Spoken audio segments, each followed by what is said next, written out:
Good morning, everybody, and welcome. We're glad to have you. We thank the video people for coming in and videotaping this and broadcasting it so the rest of the community can see it. We want to welcome, without further ado, code enforcement, who's come to talk to us about, one, how they do damage assessments so that we as a CERT team can better communicate with emergency management and other services to give them the correct information in the fewest words possible. And these gentlemen are going to come up and take very good care of us. We have Ben, Sean, and Zach from Code Enforcement. And at this time, I'm going to turn it right over to them. Hello, everyone. As Sharon said, I'm Ben, Sean, and Zach here. Just going to go over a few things with you guys about damage assessments, post-storm, inspections of properties if there's damage and things like that, to log all that information in. The first thing we're going to do is a PowerPoint on the damage assessment app, the expedited preliminary damage assessment. Can you guys see that okay on the screen? It's pretty big.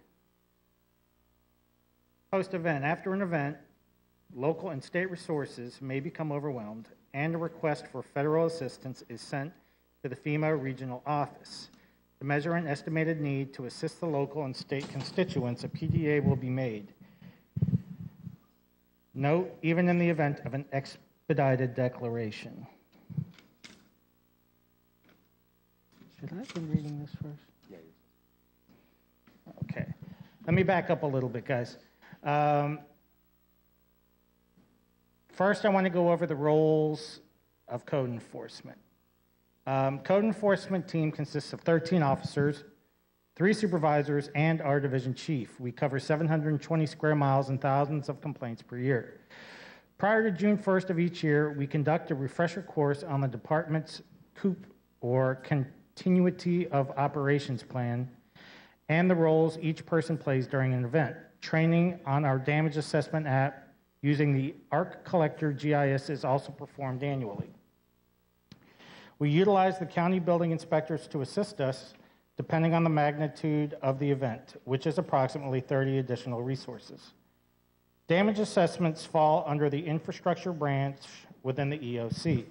The damage assessments lead person will be present at EOC pre, during, and post-event to get information out to the damage assessment staff in the field. Additionally, the lead will share information they receive from the field staff and share with each other applicable ESFs. So for equipment, it is important that staff doing damage assessments have all the equipment needed for a major or minor event such as a hurricane.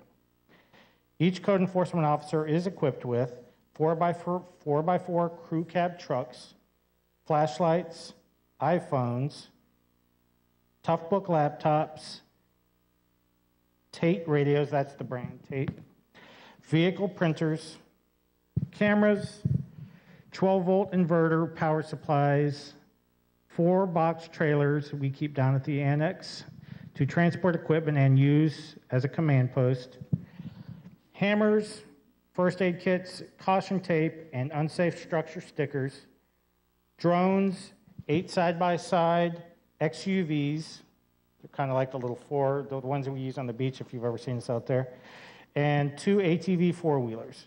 Code enforcement utilizes those for off-road, all-terrain use, and for those hard-to-reach properties. They are equipped with lights, loudspeakers, flashlights, and dump bed to haul equipment if needed.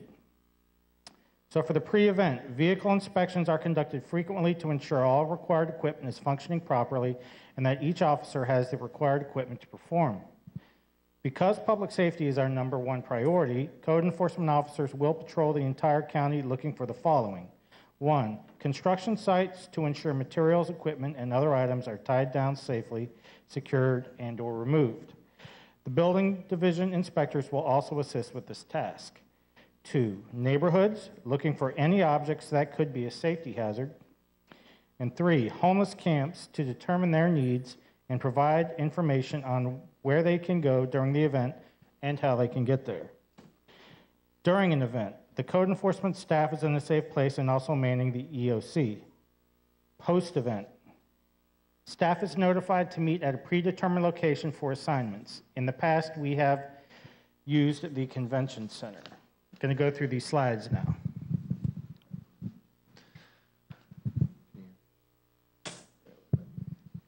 All right, so as Ben stated earlier, after an event, the local and state resources may become overwhelmed and a request for federal assistance is sent to the FEMA regional office, and that provides assistance with equipment or personnel. To measure an estimated need to assist the local and state constituents, a PDA will be made. Note that even in the event of an expedited declaration, this will be the case.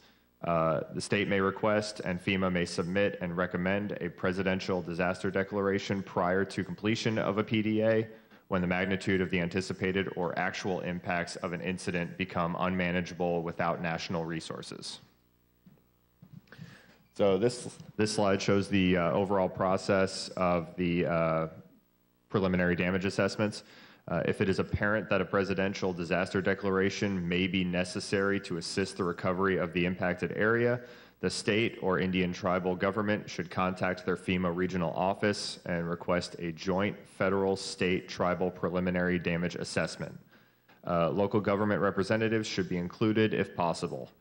Together, the team will conduct a thorough assessment of the impacted areas to determine the extent of the disaster, its impact on individuals, and assessment of the and public facilities, and the types of federal assistance that may be needed.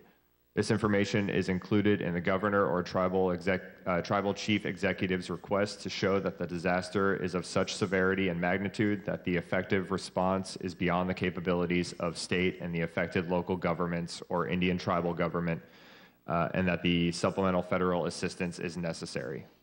Excellent.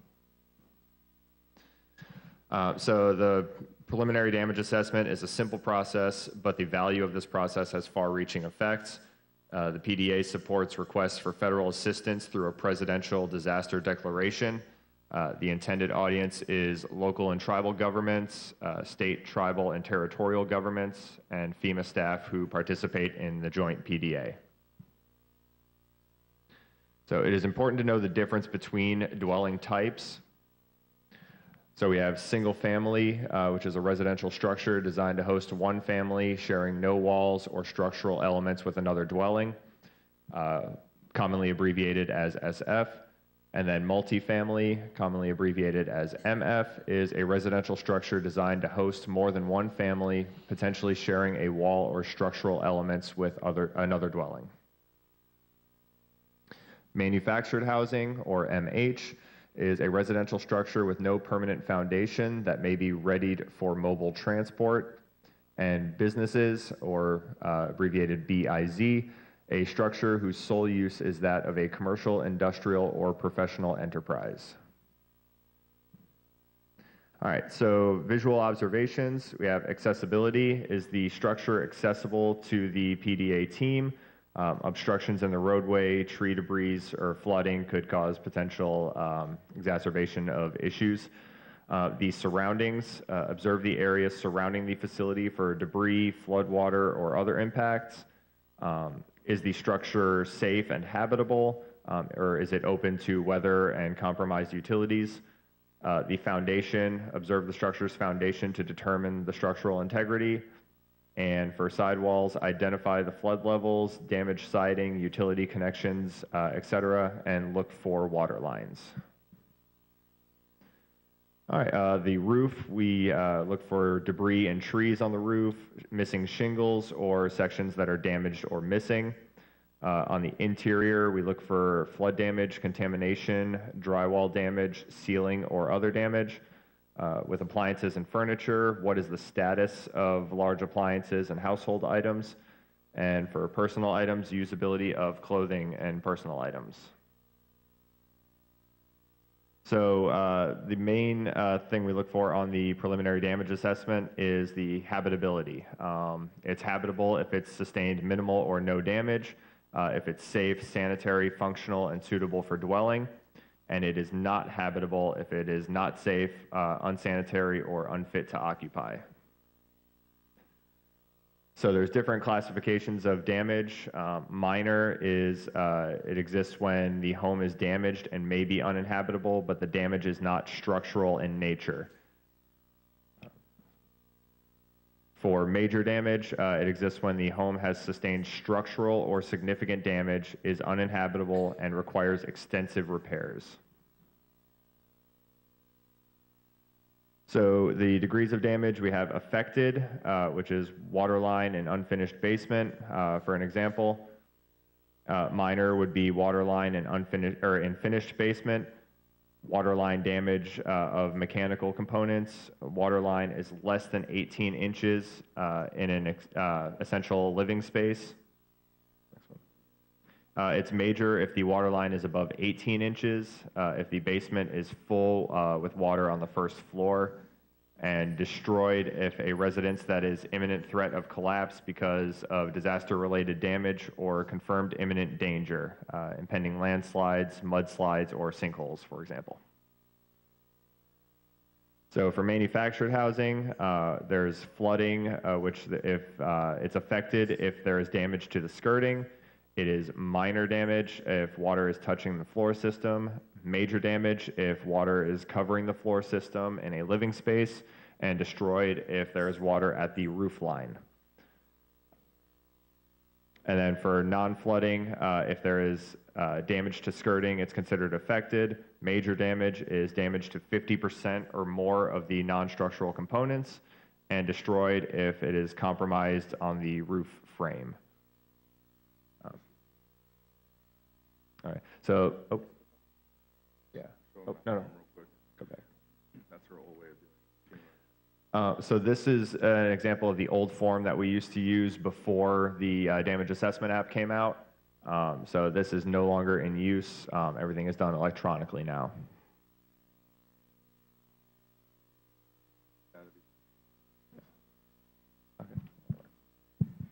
I just wanted to touch on that real quick. The example that you guys see up here, this had to be turned in daily. So if you were out till 10 o'clock, 12 o'clock, 2 in the morning, you had to basically try and find who was in charge of the FEMA disaster and turn these in. So you could be out in Mayaca, you could be in another county assisting, and you'd be driving, it could be a couple hours. So the data was not real, it wasn't real at the end of the day. It was coming in at different times of the day. So with this new app we're gonna go over with you guys shortly, is as soon as we submit it, it's updated to the Emergency Operations Center here in Bradenton. They see us live. It's instant, which really saves time from immediate to the next day almost. So it also gets the neighborhoods help where they need it the most. Does anyone have any questions on the presentation so far? Yes, sir. Yes, sir. It does. So it records the information onto the phone. We all have iPhones now that have an app, and you save the data basically in grids. And then when you can get service, like if Verizon or AT&T bring out their mobile, they bring out their mobile cell towers pretty quickly these days. Then you can start downloading to the cloud, and it makes a big difference these days. The technology is unreal. So absolutely. Does anyone else have any questions on the presentation? I was going to go over the app real quick, if that's okay, if I don't want to cut anybody off. So as Ben and Sean both went over, we used a Mac-based application on the iPad or iPhone called ArcGIS. Manatee County paired with a small software company to come up with our app that we use today. We have a login, and on the first few days, like the first 1 to 3 days, we call it a windshield inspection or initial assessment that Ben went over. We download a map of the area and show how it was affected by the disaster. And then the preliminary assessment, the second inspections, are 4 to 5 days to 2 weeks after an event. We go parcel by parcel at that point. So instead of doing like trailer estates, Bayshore Gardens, going through different neighborhoods, we're going parcel by parcel, address by address at that point. Does the home or structure have insurance? How severe was the damage? Like there was the 4 different types of damage you guys just observed up there. Can you put that back up by chance? it's very important to like know the difference of what is severe or major. You know, does it need to be demoed, or was it just minor where the carport roof came off but the structure's okay? That's very common in Manatee County, especially in this neighborhood we're in. Carports are everywhere. So.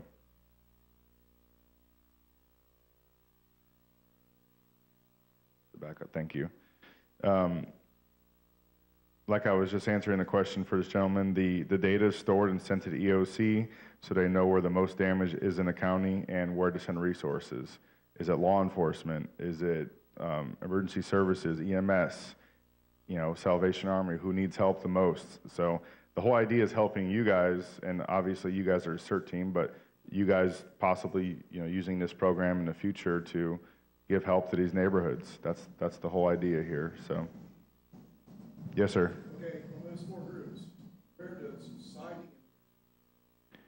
So siding and windows. Ben, you want to go over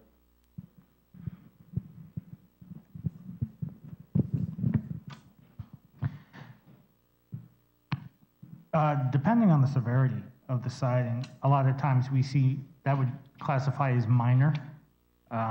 Major is usually structural stuff, okay? Siding and windows isn't structural, so most of the time that would fall under minor, I would say, depending, you know.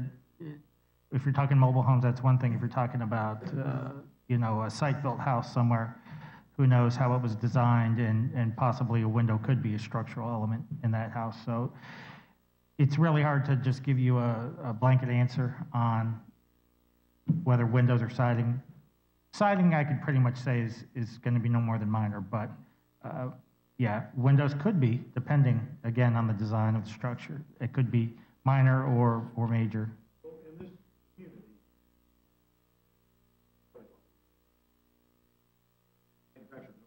Right.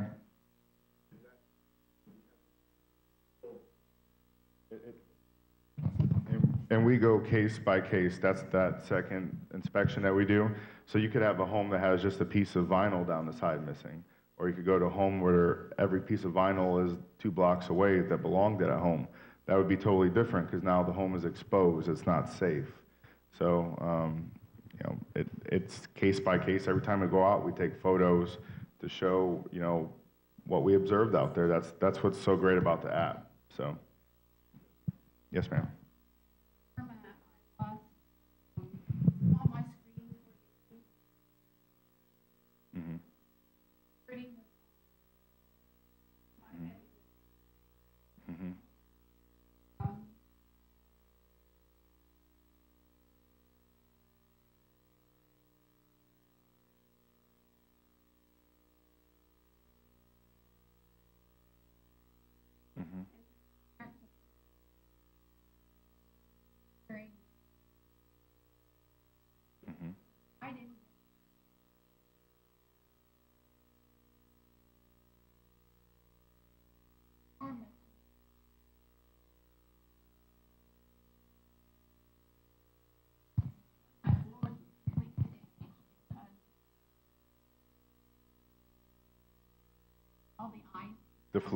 The fluids came out, yeah. Generally, something like what you described, the contents of a refrigerator or freezer or something like that, spoiling because of no electricity, that's not going to be considered.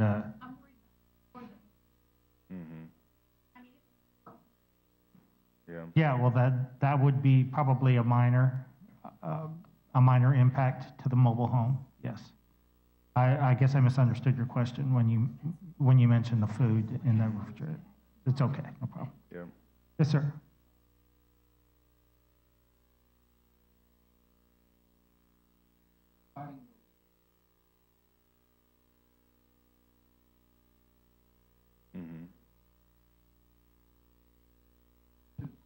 better. Actually,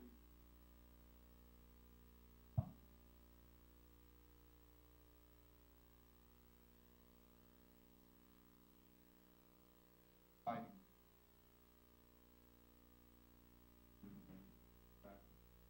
It's all based on the engineering drawings that were, submitted for permitting when they installed the new ones. One engineer could say this model home or this type of home that's being installed needs to have this, and we don't know those things. We're not the engineers as far as structural stuff.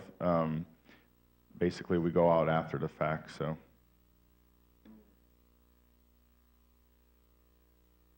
Yeah, I don't know the difference. I know it's tied down, correctly. That's the biggest thing, is they have to be tied down, but. Mm-hmm.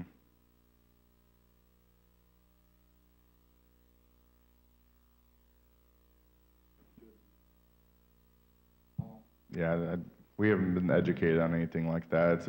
It's basically after the fact, what type of damage is, to the home, so.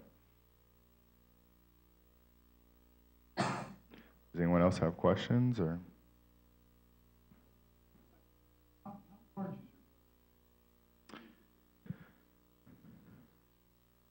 Code enforcement, 13, but as we mentioned earlier, depending on the severity of the storm, we might pull in building inspectors and even other staff from the building department. So, I mean, 40 or 50. Yeah, it could be 40, 50, more, depending. If it's bad enough, they're going to have all hands on deck, and everyone's going to be. Correct. Yep. We might be working with you guys. I mean, everyone comes together as a team at that point.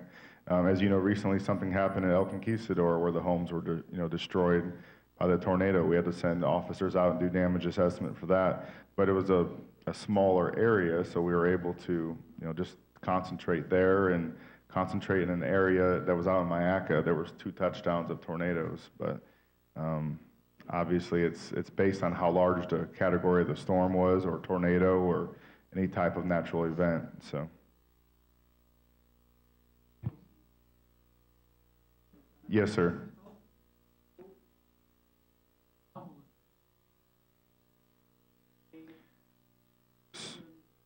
Yes, so the EOC is governed, it's operated by Manatee County government, but they have to abide by all state and FEMA level, all their rules and regulations, as the easiest way to explain that. So, correct, it's a county level that the state comes, as soon as there's a disaster, the state comes down and helps man, but at all times they're preparing. It's a beautiful facility, so. Yes, ma'am. Sorry, I didn't see your hand.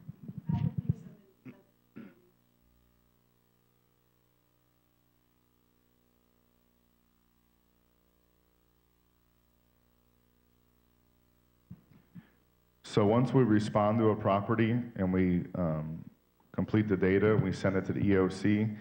That goes on between, just like the gentleman just asked, between the state and federal, FEMA, and then they send people out to start sending the resources that are needed. We don't know how long it takes for them to provide, monetary, assistance or housing or anything like that. We're basically just data collectors at this point, trying to find out, sometimes there's people in their home that haven't left yet. They need to go to the hospital. So we're basically just one of the first people out there trying to get you the help you need. We're not FEMA or anything like that, so.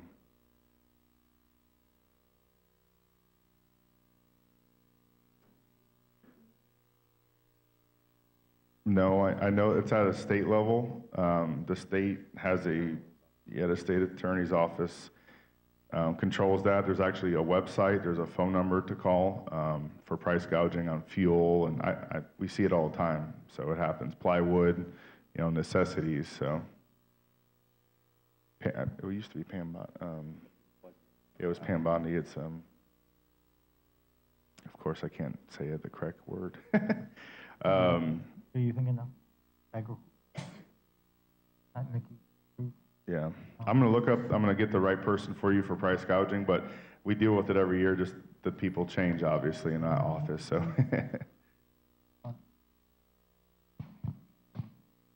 Any other questions? Yes, sir.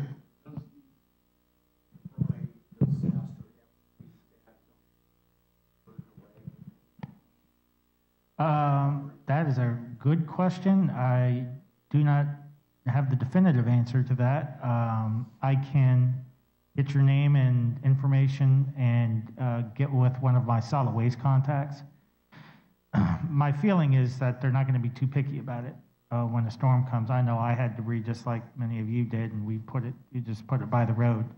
Took them a while, but they came and got it. So I think my feeling is that they're a little more lax with, you know, how you present your garbage after a storm comes through. Yes, sir. I've been through a few of these. What they say, they want to be careful about blocking these over ground. Great.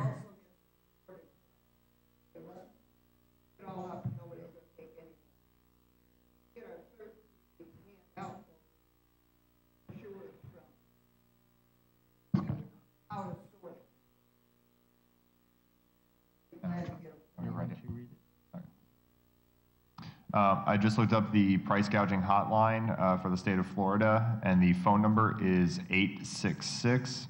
866-966-7226. Welcome. That's all year round too. That's not just during a storm. Yeah. So because if something's going on, they notice call it. Yeah. Well, yeah. I don't want to comment on that. Sir, if you want to come find me after, I'll get your name and information, and like I said, I'll get you an answer on how to present your or put your garbage out after a storm. Make sure that they come and get it.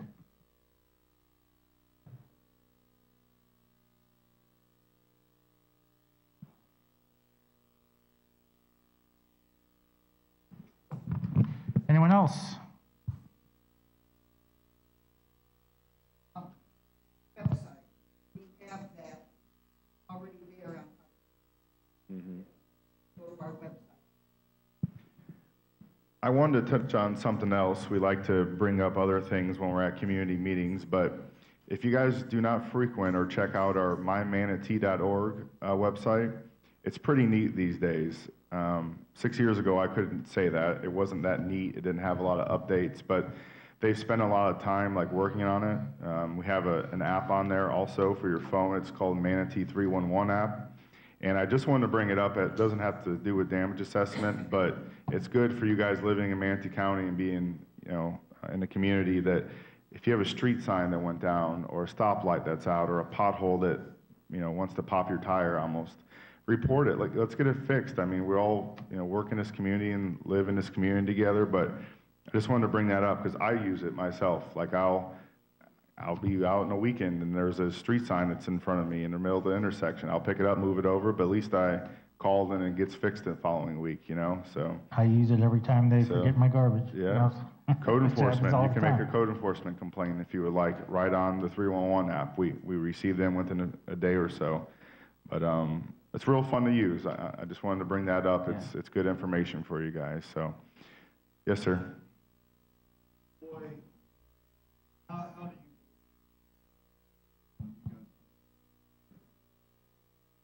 As soon as the EOC says it's safe, like the winds have gotten, you know, lowered enough or whatever the situation may be that we can drive our vehicles, we're out. So. First daylight out. Correct. Correct. Yeah, we wait for daylight because it's a windshield inspection, and obviously there's a lot of debris out there, trees and aluminum and stuff. So. Yes. Yep. No expectation.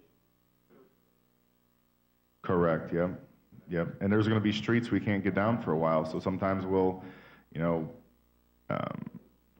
try our best to get to them. You know, I mean, that's the biggest thing. Another thing I forgot to mention from the presentation is that if you are in a shelter here in Manatee County or a surrounding county and you are dependent on electric for your medical, for oxygen or something like that, that's another thing that we do is we have to go check homes to make sure that the power meter is actually lit up. Because if you leave a shelter and you're dependent on electricity for something medical, we don't want you coming home because we don't know when you will get power back. So that's something that we actually will have a few vehicles out, whether it's on Longbow Key.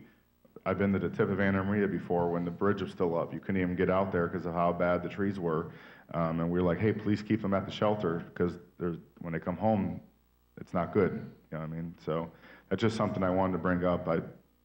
just caught me right at the end. So, but it's a pleasure being out here with you guys this morning. And if you guys have any questions, we'll obviously stay around for a few minutes, but we're going to end the meeting at this time.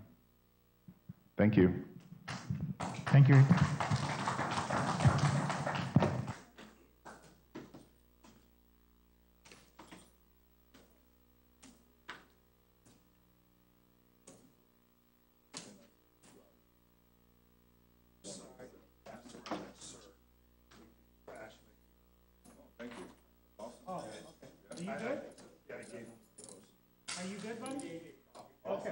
We want to thank Code Enforcement for taking the time to come out here. This was very, very good. It's helped our CERT team a lot. We're also out there at first light after a storm, and we're trained to work with all of Manatee County. We all work together for you. That's what we're here for. So thank you, and all of you are welcome. We're going to have a short business meeting. You're welcome to stay. You're welcome to ask your CERT team questions. So thank you, and thank you guys very, very much.